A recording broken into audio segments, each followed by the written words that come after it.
The story of Noah building an ark to save his family and save thousands of animals from a flood which destroys all life on earth is an epic from many people's childhoods. It's a wonderful story found in the Bible, the Quran, and the Torah. But is it in fact real history? Now the technology exists to examine this well-known epic with the eyes of science. We will weigh out the evidence from archaeological finds in Iraq. We will examine the proof that a global flood did cover the whole planet. We'll also create an historically accurate picture of the real Noah, who he was, where he lived, and what he might have looked like.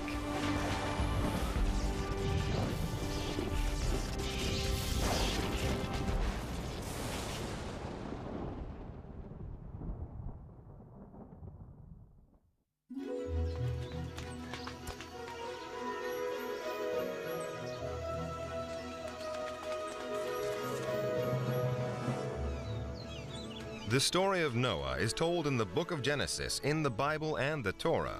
It's set somewhere in the Middle East about 5,000 years ago. Hey, stop that! Noah's family includes his wife, his 3 sons, Shem, Ham, and Japheth, and their brides.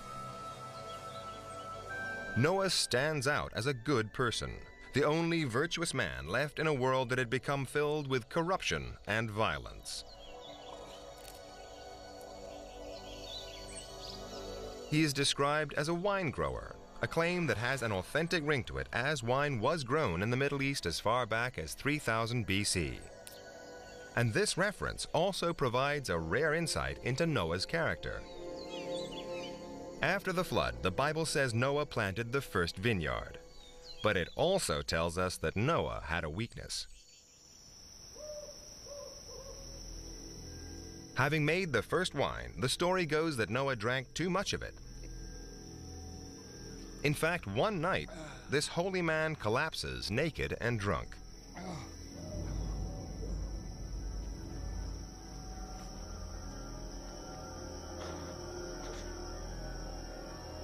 Hisham! Hisham!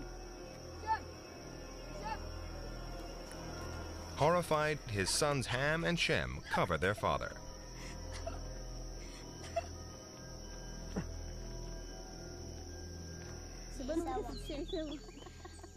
In the morning, Noah is embarrassed and perhaps suffering the first ever hangover. He curses the sons who saw him naked. He sounds like a flawed and complex man, but perhaps that is true of all great men.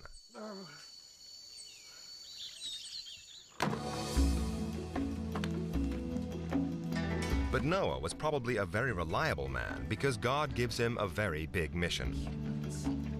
The story goes that God warned Noah in a dream that he was going to punish humanity for its sins with a flood that would cover the whole earth. To save Noah and his family, God told him to build a boat of wood and to line it with pitch inside and out. He also ordered Noah to give the ark 3 decks, a roof, and a door. But the most surprising of God's instructions was the sheer size of the ark. The Bible spells it out in cubits. Traditionally, a cubit was the length of a man's forearm, about 1.5 feet. The Bible says Noah built an ark 300 cubits long and 30 cubits wide by 30 high. That's almost as big as modern supertankers and cruise liners like Titanic.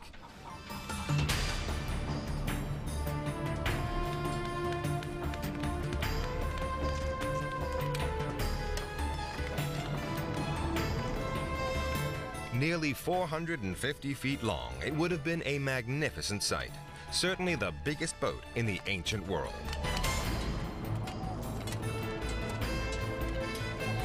Quite an achievement for an ordinary man. Now, the Bible assumes it was possible to build this monster vessel out of wood alone. It's a pretty big assumption.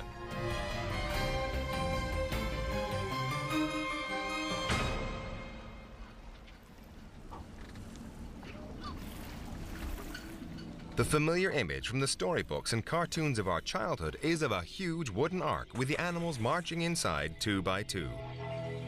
But that is a 19th century image. It is completely at odds with what could have been built in biblical times. According to Tom Vosmer, an expert on ancient boats, not even 19th century engineers could have built a 450-foot ark out of wood alone. They had to use steel frames inside much smaller wooden boats just to keep them afloat. The problem with a 450-foot boat made of wood is that the wood as a material cannot maintain the shape of the boat. And the boat would start to distort at sea, the seams would open up, and it would sink. It's a safe bet that the huge ark would spring hundreds of leaks along the length of its huge hull and sink like a stone.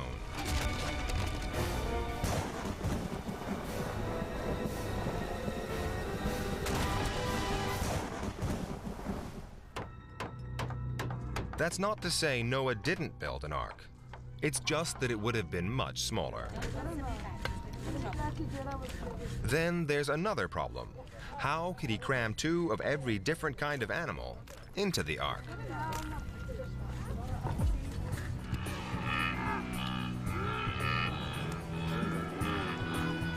At the latest estimate, there are 30 million species on Earth.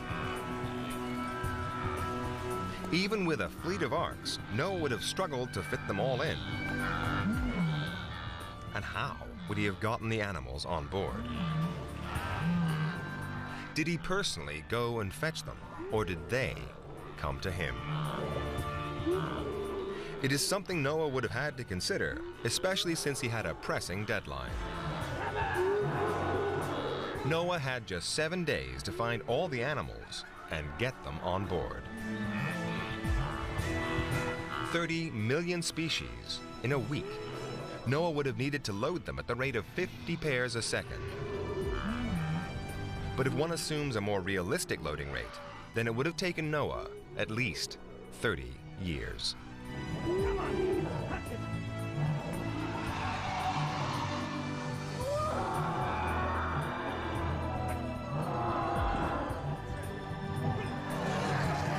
It may seem like there's a stark choice. Dismiss the story as myth or appeal to the hand of God. But there may in fact be another explanation. The instruction to load all the animals could have referred only to all the animals in Noah's part of the world. In fact, the book of Genesis specifies which animals Noah was to load. The same book has a second set of instructions, which are much less well known but present an even more realistic scenario. Noah is told to take 7 pairs of clean animals. Clean animals were those considered suitable for ceremonial sacrifices to God.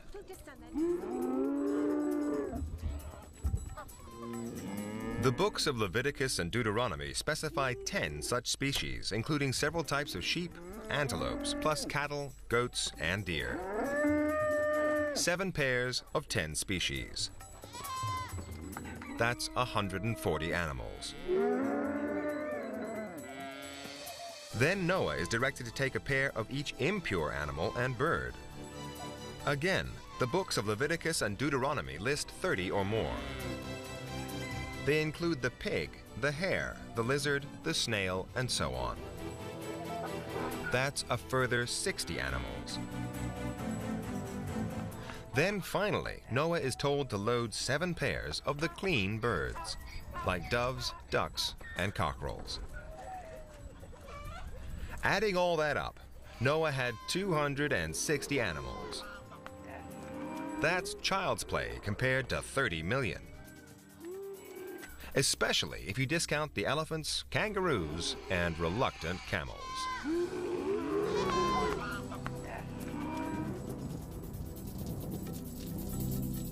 A smaller ark and fewer animals. Suddenly the Noah story looks more plausible. But the next part of the story may be the most far-fetched of all. Noah the ark, and the animals. It's all meaningless without the worst cataclysm in human history, the flood.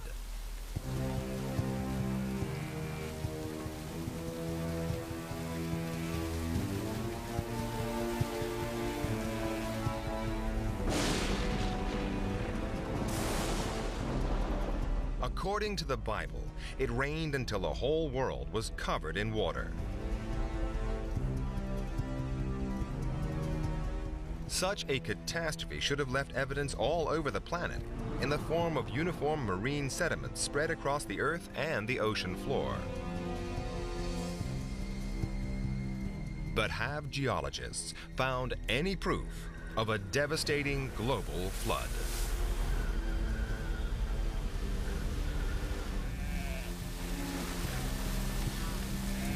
The scientific quest for traces of the biblical global flood that Noah, his family, and the animals in the ark survived actually began more than 150 years ago. But geologist Ian Plimer, after searching across continents, sometimes in the most extreme weather conditions, has found very little evidence. A great flood would leave a signature. It would be a very, very large signature apparent all over the world. There is no such signature. There is no evidence. In fact, there is only overwhelming evidence to the contrary. The absence of direct evidence is only one of the problems with the story. The whole idea of a global flood flies in the face of what is known about planet Earth. To flood the entire planet to the top of the Himalayas would take 3 times the volume of water in the oceans. It's hard to imagine where such a deluge could come from. The Bible provides some clues. It says it rained for 40 days and 40 nights. But even non-stop, that's not enough. We know of how much water we've got in the oceans. We know how much water is in the polar ice caps. We know how much water is in the atmosphere, and we know how much water is in the rocks.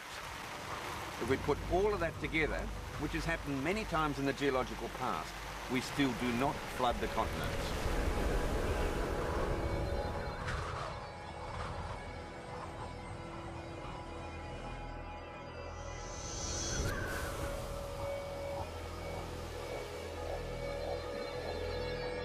If rainfall couldn't deliver enough water, what could?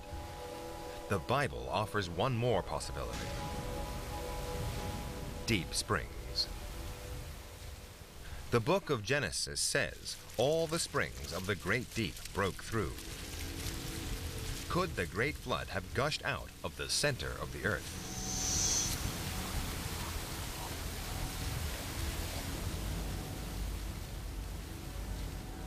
It's an impossibility to have that much amount of water coming out from springs, fountains or geysers.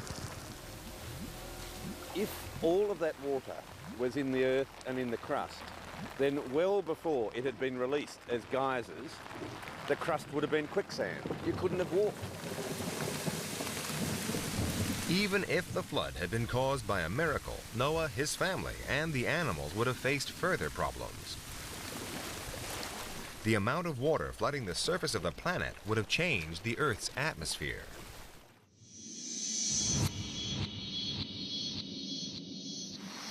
The atmosphere would have had a huge amount of water vapour dissolved in it.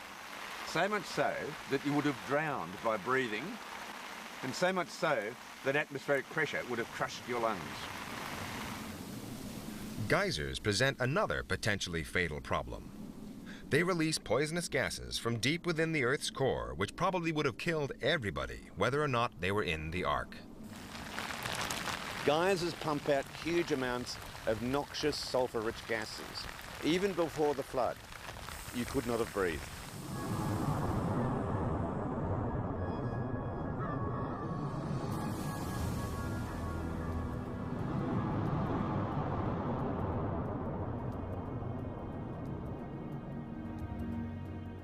If nothing on Earth could cause the flood, how about something from space? Like a comet. They contain vast amounts of frozen water.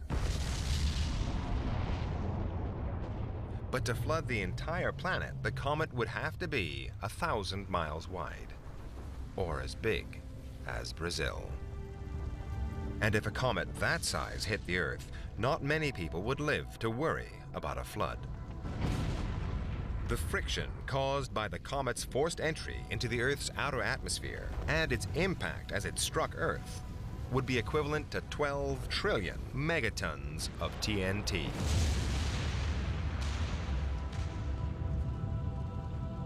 The biggest explosion of all time. Comets carry water, they are dirty ice. As they come into the atmosphere, they explode. There are massive shock waves. Massive areas of forest wiped out. Huge extinctions of life from a comet. The comet's devastating impact would force the temperature of the atmosphere to rise to 12,000 degrees Fahrenheit. Hotter than the surface of the sun. We would have had no life to go onto an ark.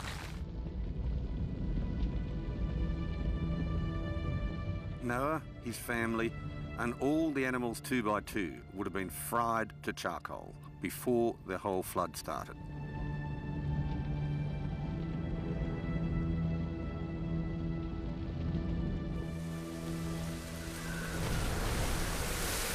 End of story? Not quite.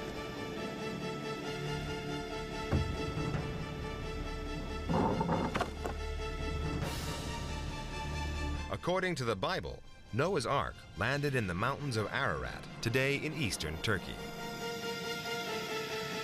The earth was revealed at last, and the animals disembarked after months below decks to repopulate the world.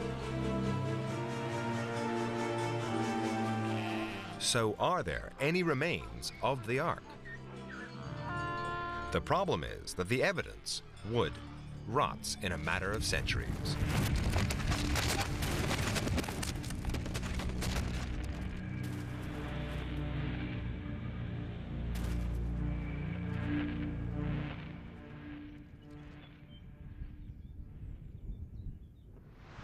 Countless expeditions have been drawn to Mount Ararat seeking to discover the Ark's resting place. There are no obvious remains of the Ark on the slopes of Mount Ararat. This hasn't stopped a thriving tourist industry, pilgrims, Ark hunters, and locals convinced that they will find the remains of the Ark somewhere on the mountain. One French expedition in the 50s did find an ancient-looking piece of wood 12,000 feet up in a glacier. As a geologist, Ian Plimer wanted to find out more. He knew that for the timber to be part of Noah's Ark, it would need to be dated to around 3000 BC. When this piece of wood was found, it was thought to be the clue. This is what we need to show we have Noah's Ark.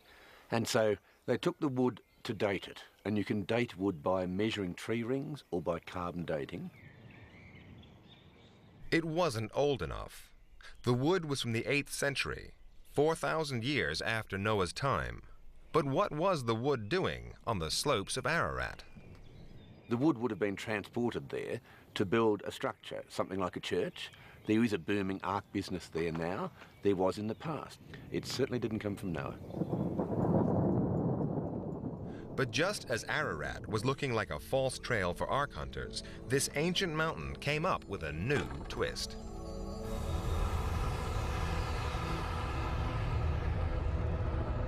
In 1949, U.S. Air Force planes photographed the summit of Mount Ararat. Rumors began to spread that they'd spotted a boat structure in the ice. For decades, the CIA withheld the pictures. But then, through the Freedom of Information Act, the CIA finally released the photos in 1995. At first, there's nothing in the CIA picture to suggest a boat. But look closely. you can see a huge dark shape sticking out of the ice cap. It's about 450 feet long, the right length for the Ark.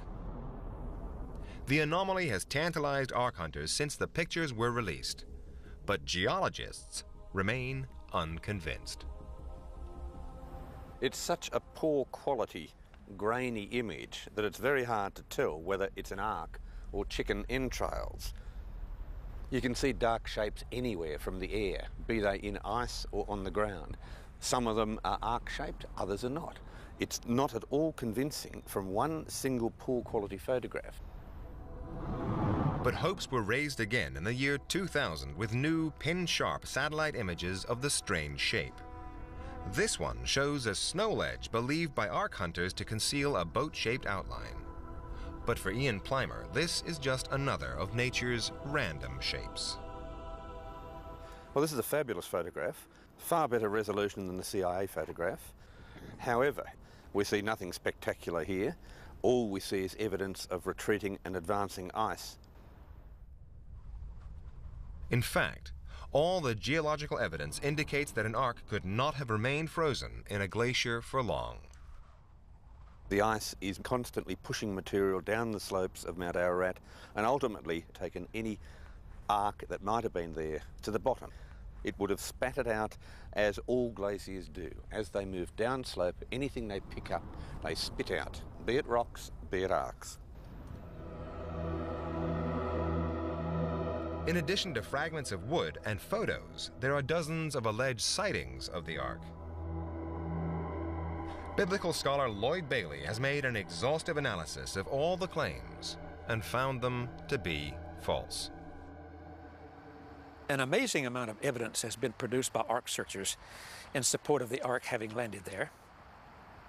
But photographs are alleged to exist, but you can't find them. Newspaper articles of sightings are alleged to exist, but they are lost. Ark searchers want desperately to be able to support the Bible in an age of doubt, in a modern rational age. And that desire is so strong that they can rationalize away the overwhelming evidence that there is no boat there and no evidence whatsoever that there ever has been. The traditional Noah story may not pass a rational historical test, but maybe it was never meant to.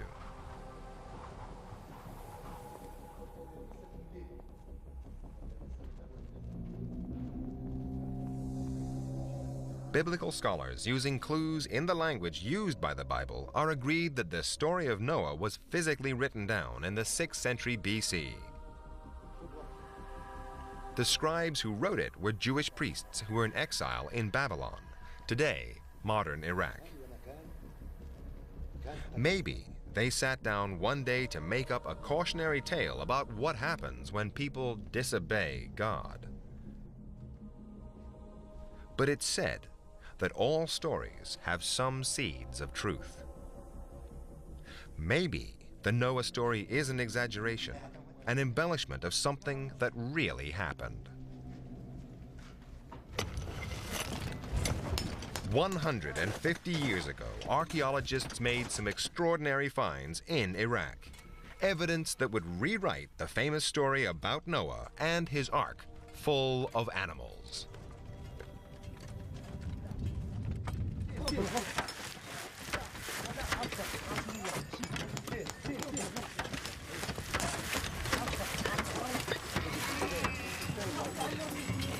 In 1851, British archaeologist Sir Henry Layard explored the ruins of the Babylonian Library of Nineveh.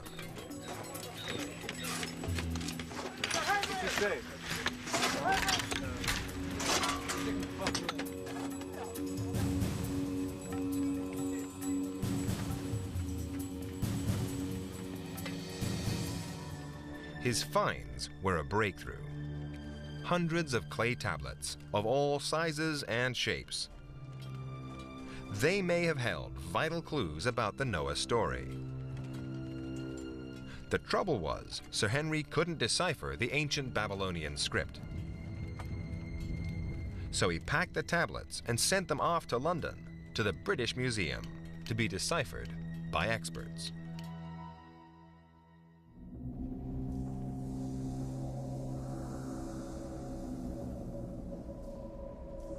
The museum staff had no idea about the sensational information encrypted in the tablets. So they languished in their vaults for years until 1872, when they came to the attention of museum assistant George Smith. Dr. Irving Finkel today runs the department in the British Museum where George Smith worked. Smith had a peculiar quality, tantamount to genius, which meant that he could look at a cuneiform tablet and know what it was about, more than anybody else before him and probably anybody else since. I mean, he wasn't a trained philologist. He knew a bit of Hebrew, he knew a bit of Arabic, he could look things up in the dictionary. But he just had this amazing quality that he could look at a bit of clay which to everybody else looks like a dog biscuit and know what the words meant. And he was the person in our department who read about the flood for the first time. What George Smith discovered among the tablets was an ancient story about a great flood, the Epic of Gilgamesh. It was a breakthrough Smith himself could barely comprehend. The impact on him was something he could hardly control. He dropped the tablet back into the tray like this and started to run around the room holding his head and making funny noises, and according to the narrative which is recorded, he started even to take his clothes off in his agitation, because he was the first person after all that time to read this funny writing and see that there was, to all intents and purposes, the text that everybody knew from the Bible, and it was just too much for him to tolerate. He just nearly went crazy. What seemed to upset him so much were the similarities between the stories of Gilgamesh and Noah. The great gods decided to make a deluge. Build a boat. Take into the boat the seed of all living things.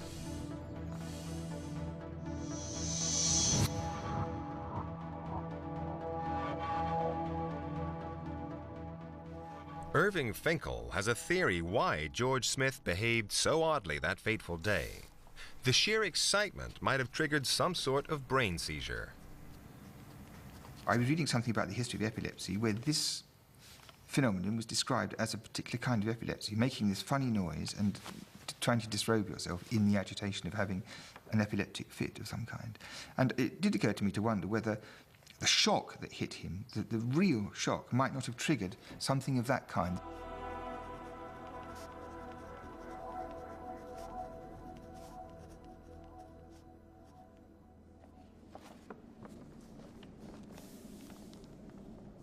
Since then, yet more accounts of the flood story were unearthed in Iraq, confirming that the story first emerged in ancient Mesopotamia, the place where the great Sumerian, Assyrian, and Babylonian civilizations were born. The ancient flood stories had different names and were written at different times.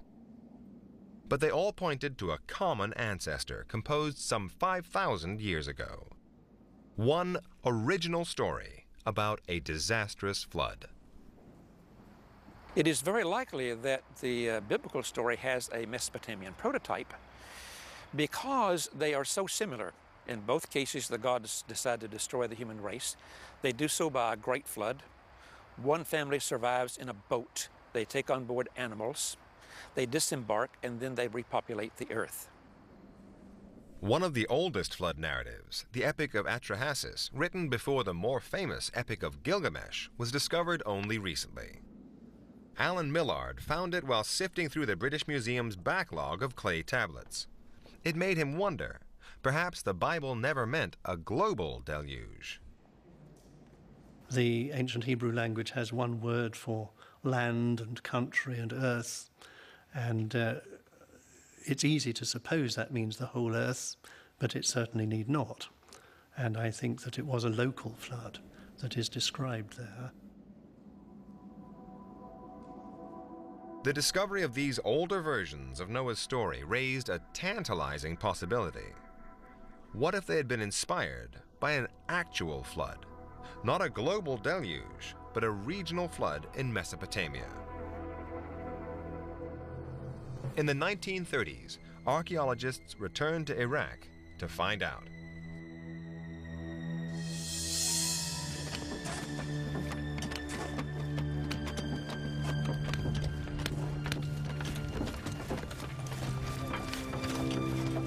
In 1931, a team of archaeologists led by Leonard Woolley and his wife Catherine were excavating the ruins of the ancient Mesopotamian city of Ur.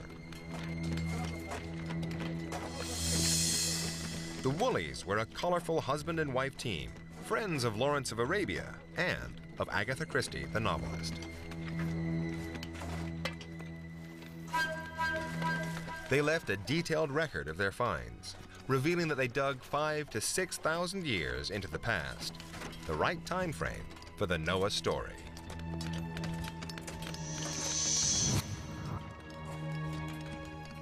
One day, his workmen struck an unusual layer of soil, one that could only have been deposited by water. When the soil was analyzed, it showed that the silt had been deposited by river water.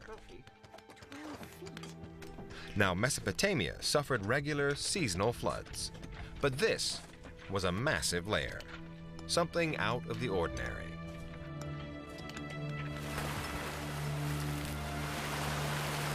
In fact, later archaeological excavations of ancient city streets show that 5,000 years ago, at least 3 Mesopotamian towns were hit by large river floods.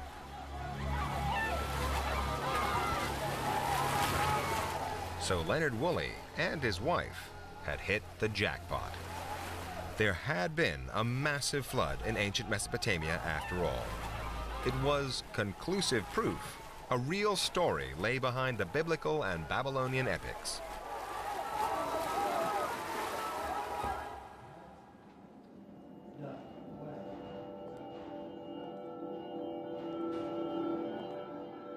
In committing the story to writing, the Sumerian scribes may have embellished it with myths and supernatural events. But there are plenty of practical details too, and they are priceless in reconstructing a story that's historically plausible. However, it does mean starting afresh.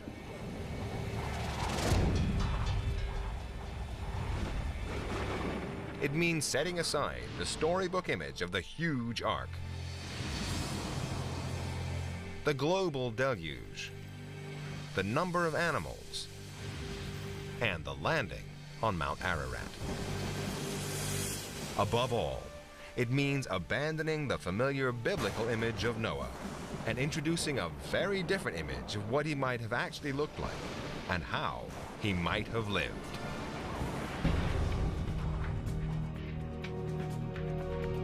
Archaeological finds have established that the Noah story may actually have happened in Sumeria, an ancient civilization in what is now Iraq.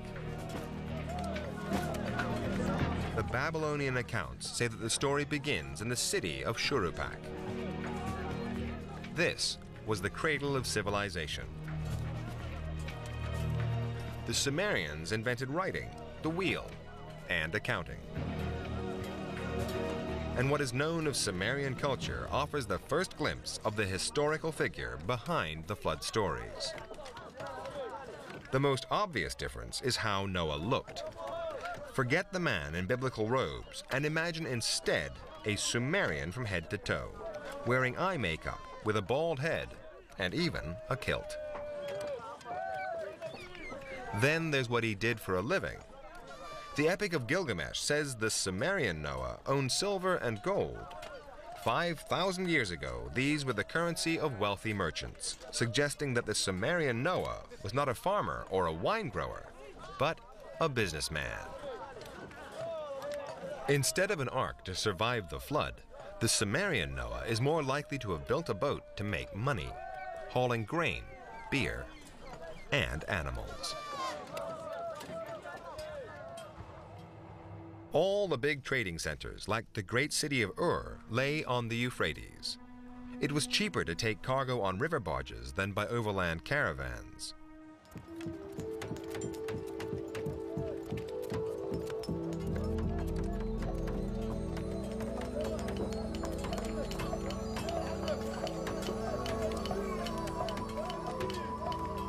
The question is, how big a barge did this Noah have? The Sumerians used a variety of boats on the Euphrates, from small reed canoes to wooden ones 20 feet long. But the Babylonian sources agree the flood boat was much bigger than those. There was an obvious incentive for merchants to build the biggest commercial river barge possible. But they would have been limited by the technology available. No remains or inscriptions of large Sumerian boats have been found yet. So instead, marine archaeologists have asked how big a boat could the Sumerians have built with the available know-how.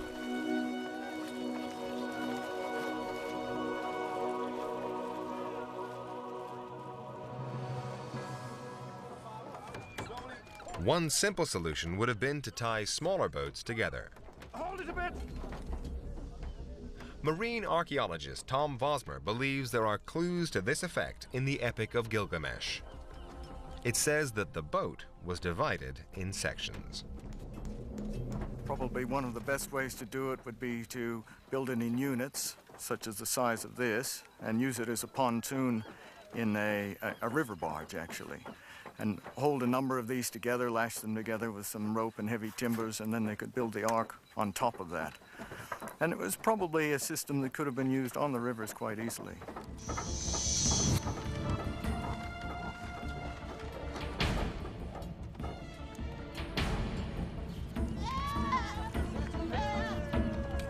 Since the historical ark was a cargo vessel, it's easy to say what the Sumerian Noah loaded onto his barge. Forget the animals marching 2 by 2, and think instead of Noah loading animals, grain, and beer for sale. Even for a rich merchant, it's quite an undertaking to mastermind such a big construction. But according to the Babylonian sources, Noah had more than just wealth on his side.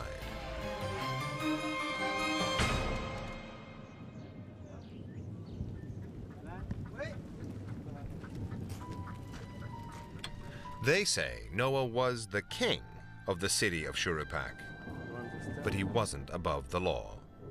Failure to deliver his cargo would have meant social and financial ruin for Noah, whether he was king or not. In Sumeria, anyone who failed to pay their debts, including kings, was liable to end up as a slave. But how did the flood come into it? The most likely answer is that Noah was caught out by a freak combination of natural events. Keep it coming, keep it Parts coming. of the Euphrates were only navigable when river levels were at their peak. That meant Noah would have had to time his departure carefully. That meant waiting for the meltwaters.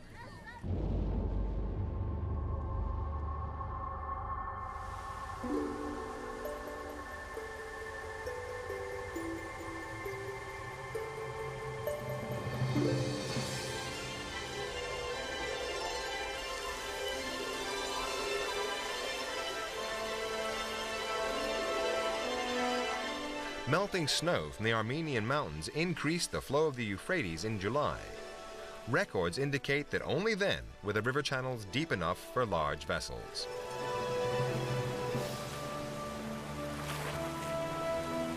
But there was a risk. If Shuruppak was hit by a freak storm just at the moment that river levels were at their highest, then the peaceful waters of the Euphrates could turn into a raging flood. But the average rainfall in dry years in July was 0. The odds on a catastrophic river flood in Mesopotamia would have been remote, about 1 in every 1,000 years. So if it happened, it should have been worth writing about.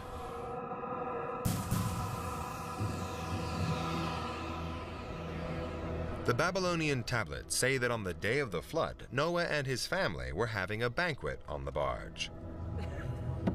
Then the weather suddenly began to change for the worse. A freak storm was beginning, and a catastrophic flood was on its way. A storm that would threaten Noah's very survival.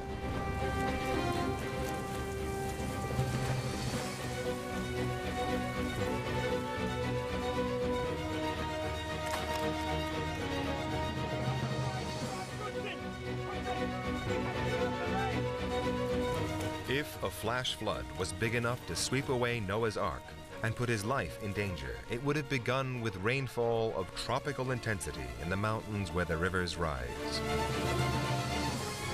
Mesopotamia isn't in the tropics, but there's evidence that hurricanes and tropical storms could get that far. Some 6,000 years ago, it was much warmer and wetter, and it would be no surprise whatsoever to get a tropical storm. We could have had 10 times the rainfall. Some of these meteorological events are absolutely catastrophic, and these are the sort of events that we record in history. We don't record the normal day-to-day humdrum. If a freak storm coincided with the seasonal snow melt, then the Euphrates could easily have flooded the Mesopotamian plain.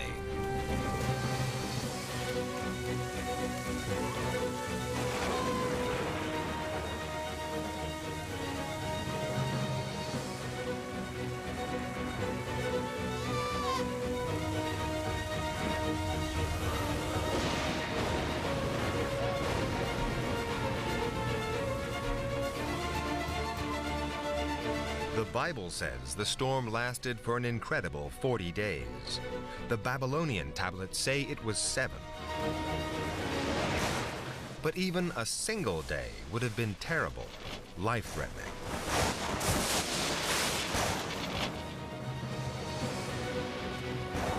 With much of his cargo left behind or swept away, Noah's barge would have been at the mercy of the raging Euphrates.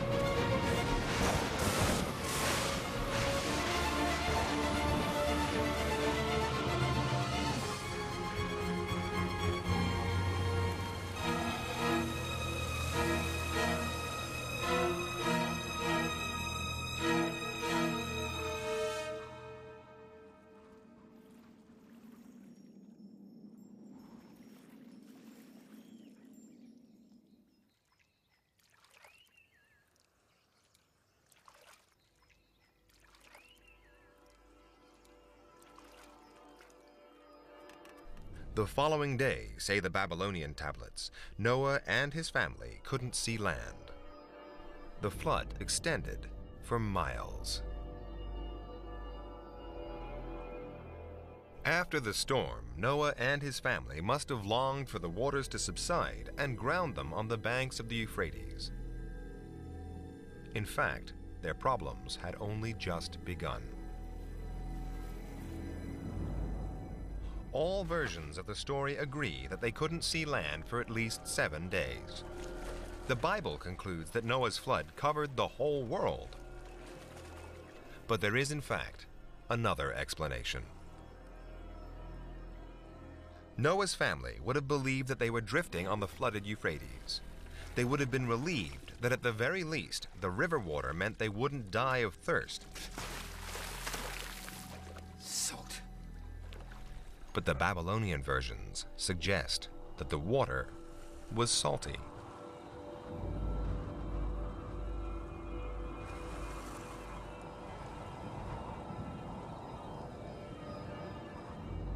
Noah's Ark was no longer drifting on the flooded Euphrates.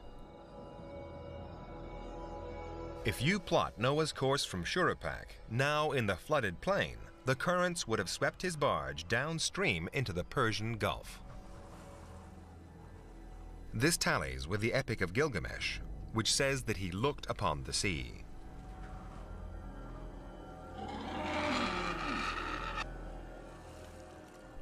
There's no telling how long Noah and his family would have stayed marooned in the Persian Gulf. The Bible records more than a year. The Babylonian tablets suggest just a week.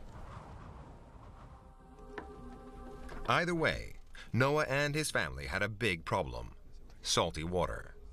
What would they drink? Without fresh water from rain or river, their only alternative would have been the beer they were carrying for their traders. Beer is actually a good alternative. And we know they had it 3,500 years ago. They were brewing beer.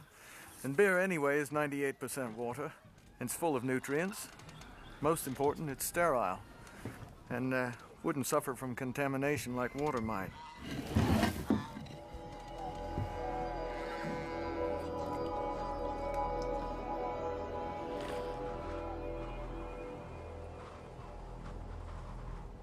One of the hallmarks of the Noah story is that the ark is said to have landed in the mountains of Ararat.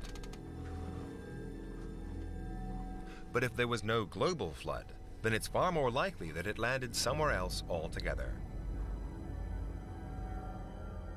The mountains of Ararat lie to the north of Shuruppak. Swept downriver, the barge would have grounded 500 miles away on the shores of the Persian Gulf. In the Bible, once the ark has grounded, the story is almost over. But the Babylonian tablets hint that Noah's adventures were far from over. There are several puzzling references. One talks of the overthrowing of his kingship. Another says the flood hero was expelled.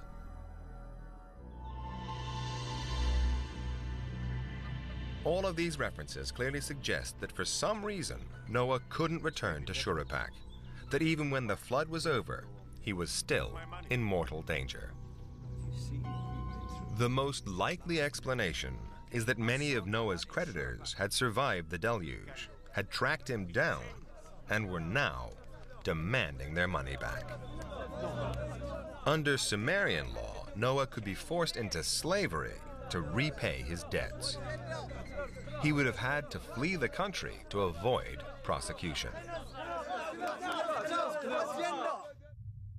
Precisely where the fugitive Noah went is something of a mystery. One of the Babylonian tablets say that Noah went to live in a land called Dilmun. Now that's the Sumerian name for the modern island of Bahrain.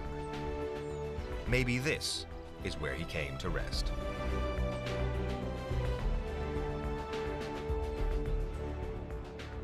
That is where, after the flood was over, the Babylonian Noah was settled by the gods. Apparently it was a pleasant place to be, where he could exist without much work and pass the time away as he pleased. If he did end up in Dilmun, then the modern island of Bahrain may have a remarkable secret.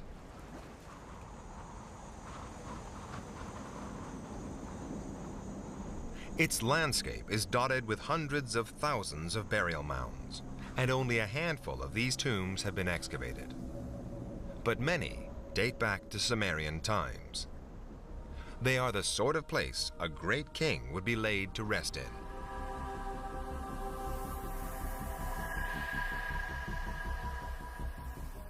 In time, the memory of a king who survived a flood could have been turned into a great Sumerian legend. It would have been embellished with miraculous and mythological elements.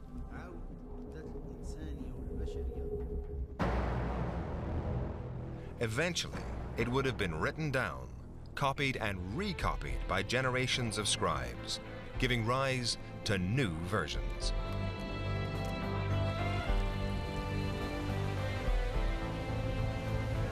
"2,000 years later, one of these versions, languishing in a library in Babylon, could have come to the attention of the Jewish priests who wrote the Bible. When they first read the story, how could they fail to recognize the lessons it offers? If humankind falls short of God's laws, there's a dreadful price to pay. Behind that moral message lies one of the world's great stories. And behind that story, we can just glimpse a real man, a real boat, and a real adventure.